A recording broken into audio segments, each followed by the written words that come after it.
அன்பு தமிழ் உறவுகளுக்கு ஸ்ரீரங்கண்ட வணக்கங்கள். நான் கடைசியாக போட்ட வீடியோவில் ஒரு சப்ஸ்கிரைபராக நான் கேட்டிருந்தவர், இந்த பூமியில் மனிதன் 12 கிலோமீட்டர் வரைக்கும் தான் தோண்டி இருக்கிறான். அப்படி என்றால் பூமிக்குள்ளே இப்படித்தான் இருக்குது, அதாவது ஏர்த்தின் லேயர்ஸ் பற்றி எப்படி துல்லியமாக சொல்கிறீங்க? இன்றைக்கு அதை பற்றி தான் நாங்கள் கதைக்க போகிறோம். நான் உங்களோட ஸ்ரீரங்கன், இது கிரியேட்டிவ் எஃப்னா யூடியூப் சேனல். உண்மையிலேயே மனிதன் பூமிக்குள்ளே தோண்டிய அதிகபட்ச ஆழம் சுமார் 12 கிலோமீட்டர் தான். அது ரஷ்யாவில் இருக்கிற கோலா சூப்பர் டீப் போர்ஹோல் என்ற இடம். அப்படி என்றால் பூமியின் மொத்த ஆறை சுமார் 6371 கிலோமீட்டரில் நாங்கள் 12 கிலோமீட்டர் தான் போயிருக்கிறோம். அப்போ அந்த அண்ணா கேட்ட கேள்வி எல்லாருக்கும் பெறும், பூமியின் லேயர்ஸ் பற்றிய தகவல் அசும்ஷனா? இதுக்கு விட அசும்ஷன்ஸ் இல்லை, அதாவது எடுகோள்கள் இல்லை. இது முழுக்க முழுக்க சயின்ஸ், அதோடு சேர்ந்த ஒப்சர்வேஷன், அதோடு சேர்ந்த கால்குலேஷன். இதால் நிறுவப்பட்ட உண்மை. பூமிக்குள்ளே என்ன இருக்குது என்பதை அறிய மிக முக்கியமான ஆயுதமாக பார்க்கப்படுறது எர்த்குவேக்ஸ், அதாவது நிலநடுக்கம். நிலநடுக்கம் ஏற்படைக்க பூமிக்குள்ள செஸ்மிக் வேவ்ஸ் என்று சொல்லப்படுற அதிர்வலைகள் பயணம் செய்யுது. இந்த வேவ்ஸ் இரண்டு முக்கிய வகை. ஒன்று பி வேவ்ஸ், அதாவது பிரைமரி வேவ்ஸ். ரெண்டாவது S waves, secondary waves. P waves திண்மம், திரவம், வாயு எல்லாத்திலையும் பயணம் செய்யும். ஆனால் எஸ் வேவ்ஸ் திரவத்துக்குள்ள பயணம் செய்யவே முடியாது, திண்ம ஊடகங்களில் மட்டும்தான் பயணம் செய்யும்.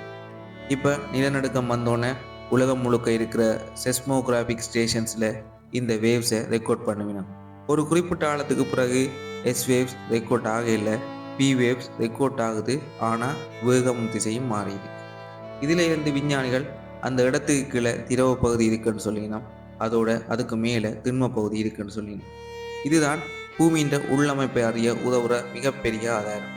அதோட பூமிக்குள்ள ஆழம் அதிகரிக்கும் போது வெப்பநிலை மற்றும் அமுக்கம் அதிகரிக்குது.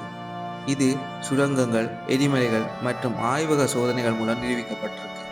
ஒவ்வொரு கிலோமீட்டர் ஆழத்துக்கும் வெப்பநிலை உயர்வதை வச்சு மேண்டில் பகுதி பகுதியளவில் உருகிய நிலையில் இருப்பதும், கோர் பகுதியில் மிக அதிக வெப்பநிலை இருப்பதும் கணக்கிடப்பட்டிருக்கு.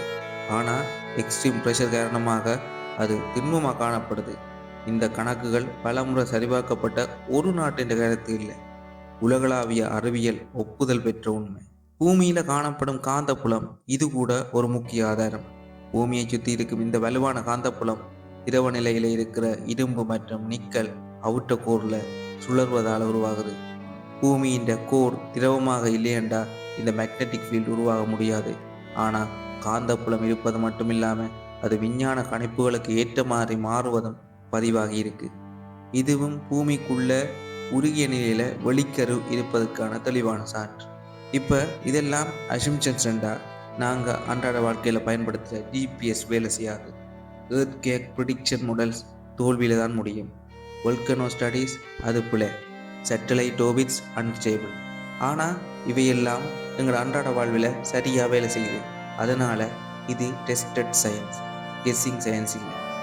சிம்பிளாக சொல்லணுமெண்டா, நீங்கள் ஏட்டையும் மூளையை உள்ளே போய் பார்த்துருக்குறீங்களோ? இல்லை. ஆனால் ஸ்கேன், சிக்னல்ஸ், பிஹேவியர் இதையெல்லாம் வச்சு உள்ளே என்ன நடக்குதுன்னு சொல்கிறோம். பூமிக்கும் அதே சயின்ஸ் தான். ஆக முடிவாக மனிதர்கள் பூமிக்கு உள்ளே போய் பார்க்கலன்றதுக்காக பூமியின் அடுக்குகள் அசும்ஷன் என்று சொல்லிடலாம். நிலநடுக்க அலைகள், வெப்பநிலை, காந்தப்புலம் என்ற இந்த மூன்றும் சேர்ந்து பூமியின் உள்ளமைப்பை மிக தெளிவாக நிரூபிச்சிருக்கு. நன்றி. இன்னொரு வீடியோவில் நான் உங்களை சந்திக்கிறேன். நானும் கூட ஸ்ரீரங்கன்.